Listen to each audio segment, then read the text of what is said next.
Target JPSC prelim 2026 MCQ से revision series में एक बार फिर से आपका स्वागत है। मैं हूं गीतांजलि शुक्ला और आज हम फिर चर्चा करेंगे झारखंड के सबसे महत्वपूर्ण टॉपिक्स पर जो कि आपको एमसीक्यू के फॉर्म में यहां पर मिलेंगे।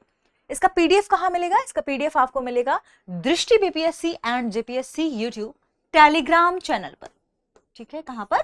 टेलीग्राम चैनल पर। तो चलिए बिना किसी देरी के शुरू करते हैं हमारे आज की सीरीज को और देखते हैं प्रश्न को। प्रश्न है, भूकंपीयता के संदर्भ में झारखंड निम्नलिखित में से किस भूकंपीय जोन के अंतर्गत आता है? किस भूकंपीय जोन के अंतर्गत आता है? ऑप्शन ए है जोन 2, जोन 3, ऑप्शन बी है जोन 3, जोन 4, ऑप्शन सी है जोन 2, जोन 4, ऑप्शन डी है जोन 2, 3 और 4। इस प्रश्न का सही जवाब है जोन 2, 3 और 4। भूकंप की बात जब की जाती है या चक्रवात जैसी बड़ी प्राकृतिक आपदाओं की जब बात की जाती है तो इसके दृष्टिकोण से झारखंड जोन 2, 3 और 4 के अंतर्गत आता है। ऑप्शन डी इस प्रश्न का सही जवाब है। थोड़ा सा इसकी हम व्याख्या विश्लेषण देखते हैं। ऑप्शन डी, झारखंड भूकंप और चक्रवात जैसी बड़ी प्राकृतिक आपदाओं के दृष्टिकोण से अपेक्षाकृत कम जोखिम वाला क्षेत्र है।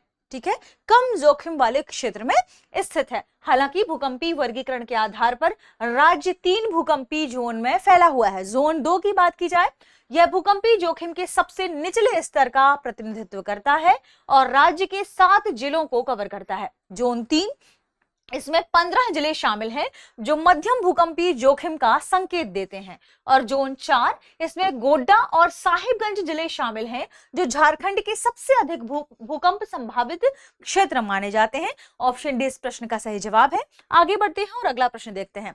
प्रश्न है, निम्नलिखित में से कौन झारखंड में आपदा प्रबंधन संबंधित समस्या नहीं है? ध्यान रखिए, आपदा प्रबंधन से संबंधित समस्या नहीं है। ऑप्शन ए, विकास योजनाओं में आपदा प्रबंधन को अपर्याप्त महत्व दिया गया है। ऑप्शन डी, आपदा प्रबंधन के लिए आवश्यक उपकरणों और संसाधनों की कमी। ऑप्शन सी, राज्य को प्रभावित करने वाले तटीय चक्रवातों की उच्च आवृत्ति। ऑप्शन डी, राहत कार्यों में शामिल विभिन्न एजेंसियों के बीच समन्वय की कमी। इस प्रश्न का सही जवाब है ऑप्शन सी, राज्य को प्रभावित करने वाले तटीय चक्रवातों की उच्च आवृत्ति। ये जो ऑप्शन है आपका, ठीक है, यह झारखंड में आपदा प्रबंधन संबंधित समस्या नहीं है। क्या समस्या नहीं है? राज्य को प्रभावित करने वाले तटीय चक्रवात की उच्च आवृत्ति।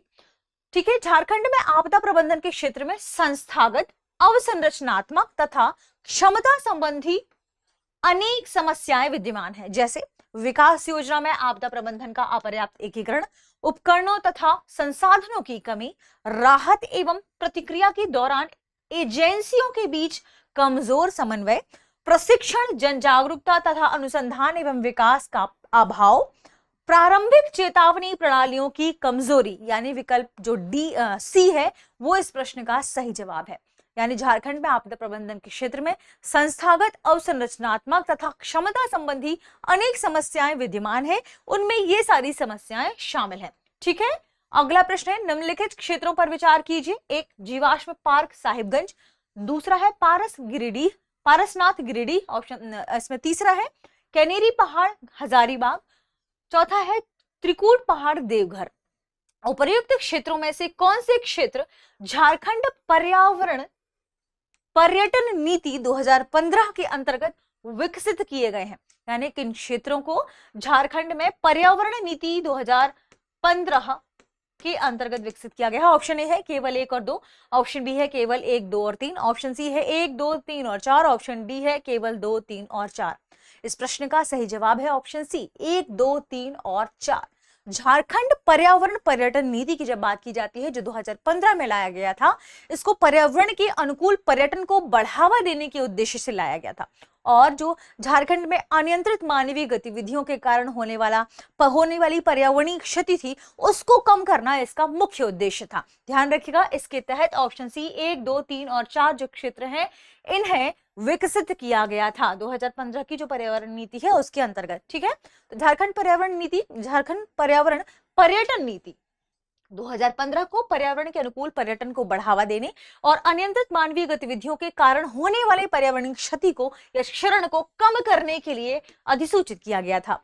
यह नीति संरक्षित क्षेत्रों एवं वन निकटवर्ती क्षेत्रों के विकास पर ध्यान केंद्रित करती है। साथ ही जनता को प्रकृति तथा वन्यजीव संरक्षण के प्रति जागरूक करती है। लोगों को जागरूकता मिलती है किसके लिए? वन्यजीवों के प्रति, उनकी सेंसिटिविटी को लेकर, और किसको लेकर? प्रकृति के प्रति लोग जागरूक हो पाए। इस पॉलिसी में ये भी चीजें शामिल है।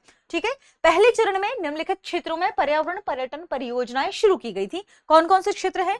जीवाश्म पार्क साहिबगंज, पारसनाथ गिरिडीह, कैनेरी पहाड़ी हजारीबाग, त्रिकूट पहाड़ Deoghar, Tilaiya dam Koderma, Palamu tiger project Latehar, Netarhat Latehar, Dalma हाथी अभ्यारण्य जमशेदपुर।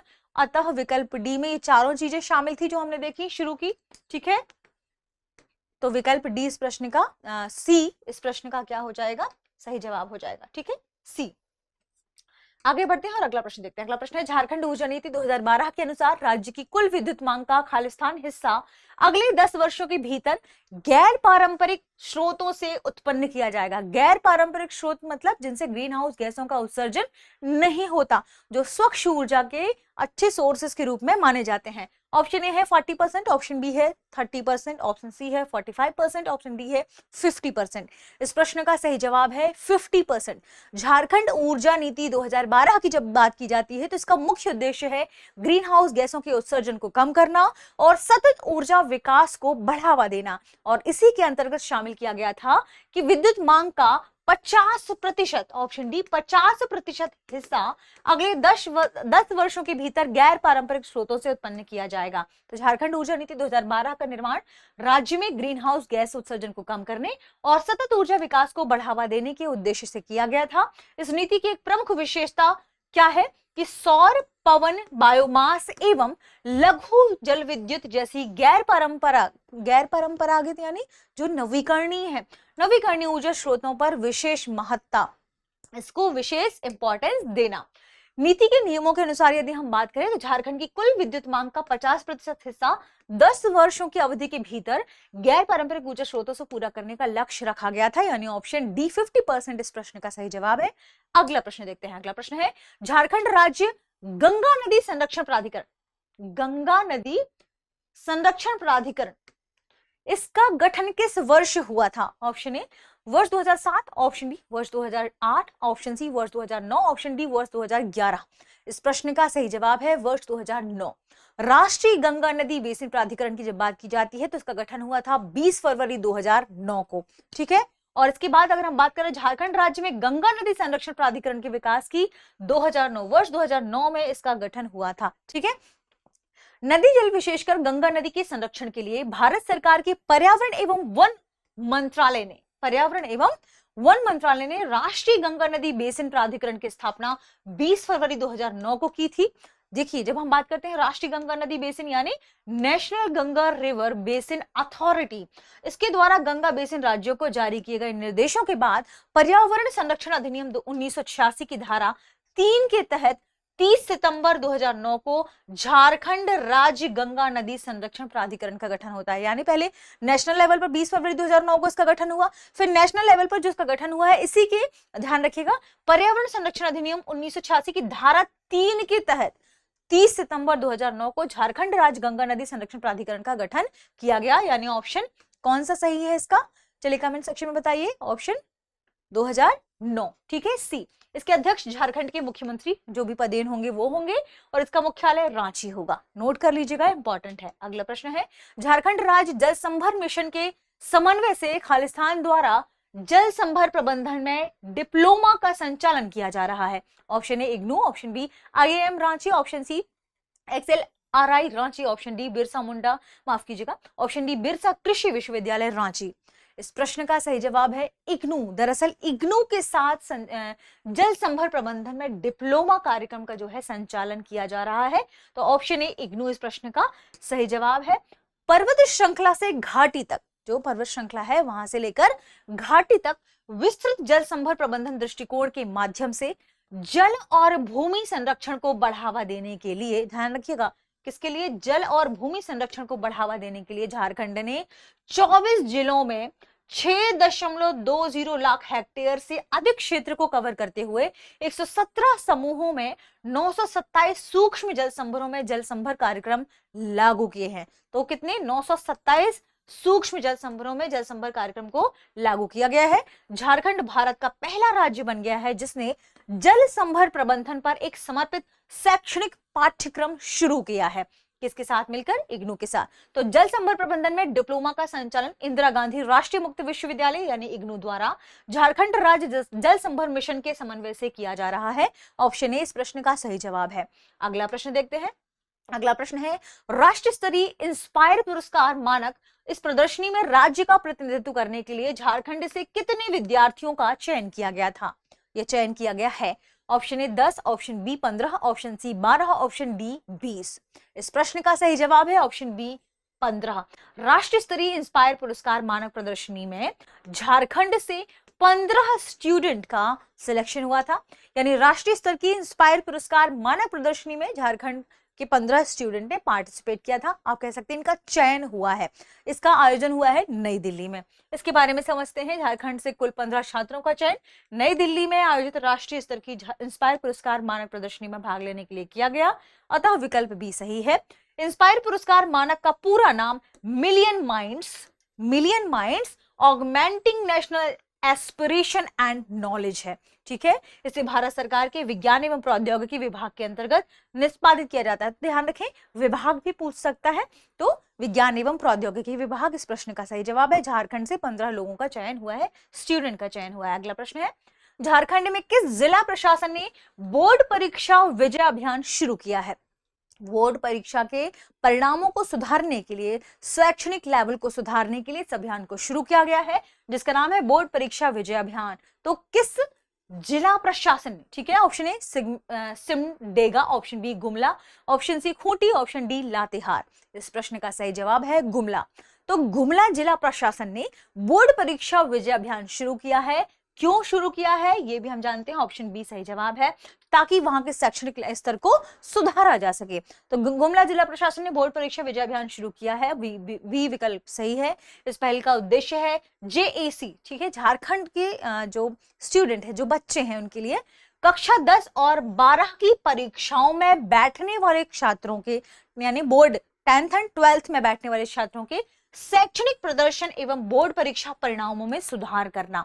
अधिगम के परिणामों को बेहतर बनाने के लिए उन स्कूलों पर विशेष ध्यान दिया जा रहा है जो ऐतिहासिक रूप से पिछड़े हैं, यानी जिनका प्रदर्शन पहले बहुत खराब रहा है, उन स्कूलों पर विशेष ध्यान दिया जा रहा है बोर्ड परीक्षा विजय अभियान के अंतर्गत। तो ध्यान रखें, गुमला इस प्रश्न का सही जवाब है। अगला प्रश्न है, चेरो आर्चर्स निम्नलिखित में से किसे संदर्भित करता है? चेरो आर्चर्स शब्द नोट कर लीजिएगा। ऑप्शन ए चेरो जनजाति की एक सैनिक रेजिमेंट, ऑप्शन बी पलामू का एक पारंपरिक त्योहार, option C archery premier league में झारखंड की फ्रेंचाइजी, ऑप्शन डी झारखंड में एक आवासीय तीरंदाजी विद्यालय। इस प्रश्न का सही जवाब है आर्चरी प्रीमियर लीग में झारखंड की franchisee. Archery premier league APL में झारखंड की फ्रेंचाइजी, ऑप्शन सी सही जवाब है। थोड़ी सी व्याख्या देखते हैं। तो Chero archers archery premier league में झारखंड की फ्रेंचाइजी है, सी सही जवाब है। इस फ्रेंचाइजी का नाम पलामू क्षेत्र की चेरो जनजाति की योद्धा परंपरा और प्रतिरोध विरासत के सम्मान में रखा गया है। इसमें Prithviraj Yodha, Kakatiya knights, mighty Maratha, Rajputana royals और चोला चीफ्स जैसी टीमें शामिल हैं। इस लीग का उद्देश्य आधुनिक खेलों को भारत की पारंपरिक योद्धा विरासत के साथ जोड़ना है, इसके साथ जोड़कर प्रदर्शन करना है। ठीक है, तो आर्चरी प्रीमियर लीग में झारखंड की फ्रेंचाइजी इस प्रश्न का सही जवाब होगा। अगला प्रश्न देखते हैं, झारखंड की फूलो झानो योजना का मुख्य उद्देश्य क्या है? फूलो झानो योजना, इसका मुख्य उद्देश्य क्या है? ऑप्शन ए शराब व्यापार में संलग्न महिलाओं को पुनर्वास, ऑप्शन बी ग्रामीण क्षेत्रों में बाल श्रम का उन्मूलन, ऑप्शन सी जनजातीय महिलाओं के बीच जैविक कृषि को बढ़ावा देना, ऑप्शन डी गरीबी रेखा से नीचे जीवन यापन करने वाले परिवारों को आवास उपलब्ध कराना। इस प्रश्न का सही जवाब है ऑप्शन ए शराब व्यापार में संलग्न महिलाओं का पुनर्वास। यानी शराब व्यापार में संलग्न महिलाओं के पुनर्वास के लिए झारखंड के ग्रामीण विकास विभाग द्वारा सितंबर 2020 में ध्यान रखिएगा, सबसे इंपॉर्टेंट, देसी शराब वहां का क्या है, हंडिया, ठीक है। इसको बनाने और बेचने की प्रथा को समाप्त करना इसका मुख्य उद्देश्य है। इसलिए शराब व्यापार में जो संलग्न महिलाएं हैं उनका पुनर्वास करना इसका मुख्य उद्देश्य माना जाता है। तो झारखंड के ग्रामीण विकास विभाग द्वारा सितंबर 2020 में शुरू किए गए फूलो झानो आशीर्वाद अभियान का उद्देश्य ग्रामीण क्षेत्रों में हंडिया यानी देशी शराब बनाने और बेचने की प्रथा को समाप्त करना है।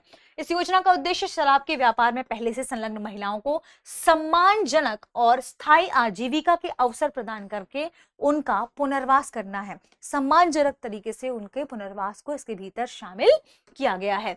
यह योजना स्थानीय स्तर पर आर्थिक स्वतंत्रता, सामाजिक समावेशन और महिला सशक्तिकरण को बढ़ावा देगा। उनका समाज में वापस से समावेशन किया जा सके, इसके भीतर शामिल है। साथ में वो आर्थिक स्वतंत्र हो, ये भी इसके भीतर शामिल किया गया है, ठीक है। यह योजना झारखंड राज्य आजीविका संवर्धन समाज इसके माध्यम से कार्यान्वित की जाती है तथा हाल ही में पश्चिमी सिंहभूम यानी चाईबासा में इसकी समीक्षा की गई थी। ये ध्यान रखिएगा, यानी अगर पूछा जाता है कि इस योजना की समीक्षा कहाँ की गई थी तो स्थान भी नोट कर रखना है आपको, सिंहभूम, चाईबासा, ठीक है। इस प्रश्न का सही जवाब है ऑप्शन ए, शराब व्यापार में संलग्न महिलाओं का पुनर्वास करना। तो आज के सेशन में इतना ही। पीडीएफ मिलेगी आपको दृष्टि BPSC and JPSC YouTube channel Telegram पर, ठीक है। तो साथ में आप चैनल को सब्सक्राइब कर लीजिएगा और पीडीएफ के लिए टेलीग्राम चैनल को ज्वाइन कर लीजिएगा। शुक्रिया। अब एग्जाम की तैयारी को और बेहतर करने के लिए हमारे चैनल को लाइक, शेयर और सब्सक्राइब करना ना भूलें।